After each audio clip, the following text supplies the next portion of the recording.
Patawad po, Panginoon. Patawad.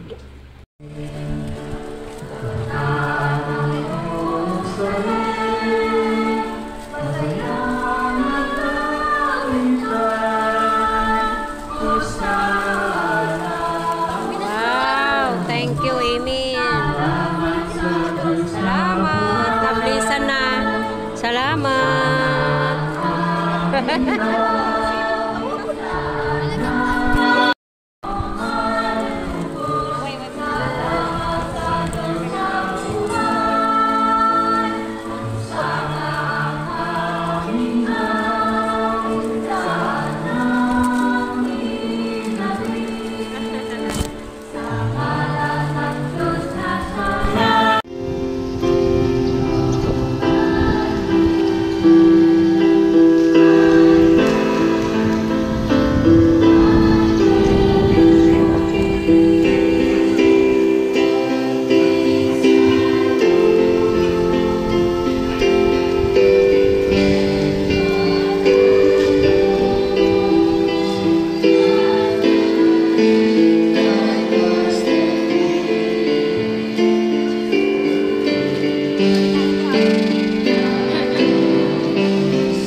Narinig mo ang daming kanilang sumpong laban sa iyo.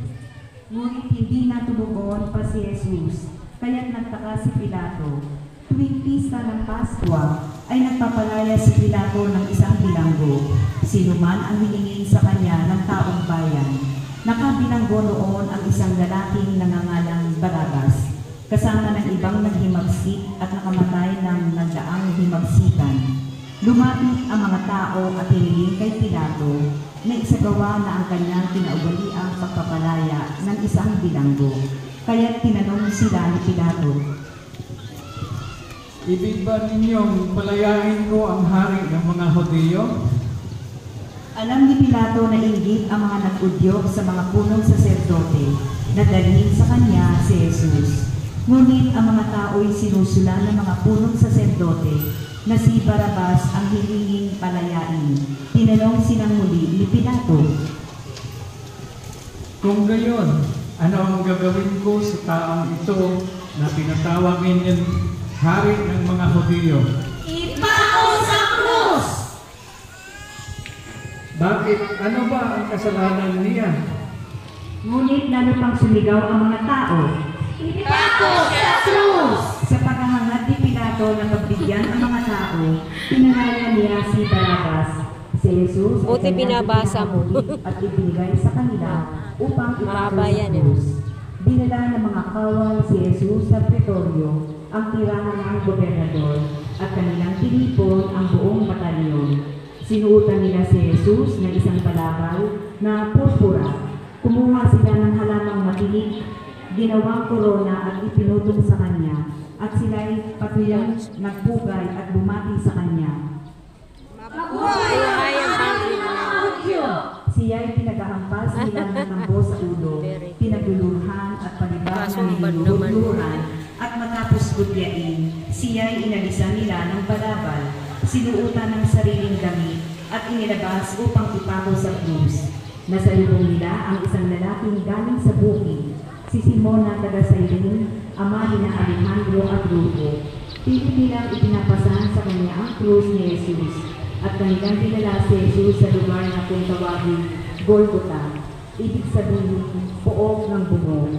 Binigyan nila siya ng alak na may kahalong mira, ngunit hindi niya ininom.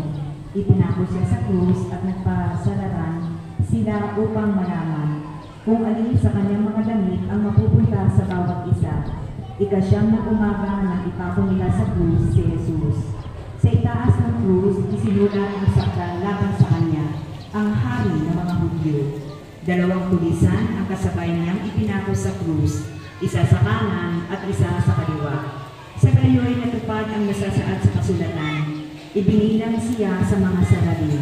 Nilibak siya ng mga nagdaraan na katangaw-tangaw ng sabi, Di ba ang iba ng templo at muling nagtatayo nito sa loob ng 3 araw?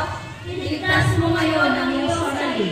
Bumaba ka sa krus. Kinopya din siya ng mga punong saserdote at ang mga eskriba at ang sabi sa isa't isa, Iniligtas na ang iba, ngunit di may ligtas ang sarili. Makita lang natin bumaba sa krus ang Mesiyas na hari ng Israel. Maniniwala tayo sa Kanya.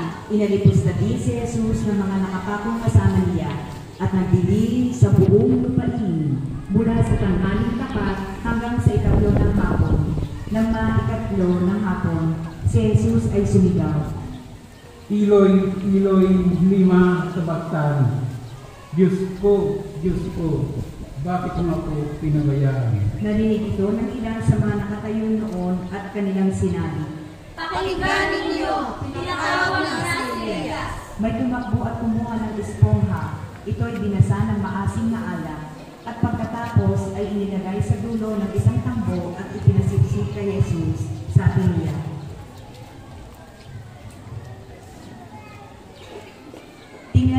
Tingnan nga natin kung darating si Elias upang ibaba siya. Sumigaw ng malakas si Jesus at nalabutan ng hininga. Sandali po tayo lumuhod at manahimik.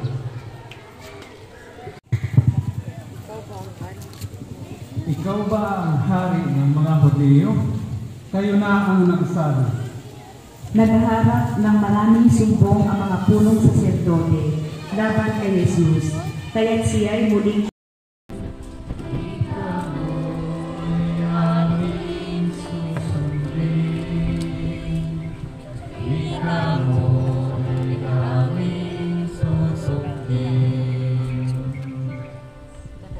masunuring Kristo Jesus, naghain ng buhay sa krus. Kaya't dinakila ng Diyos, binigyan ng ngalang tampok sa langit.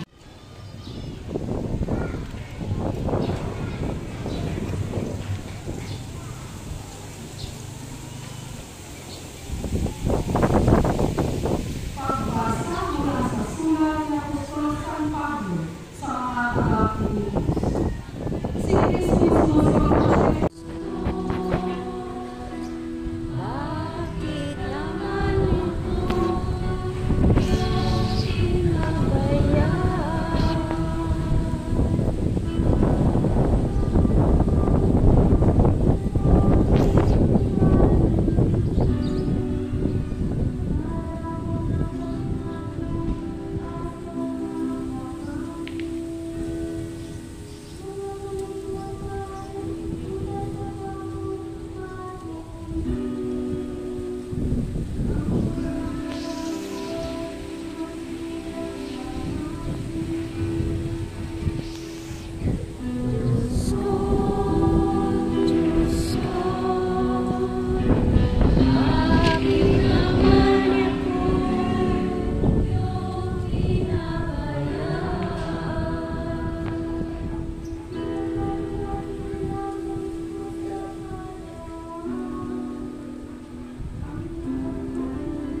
Hmm.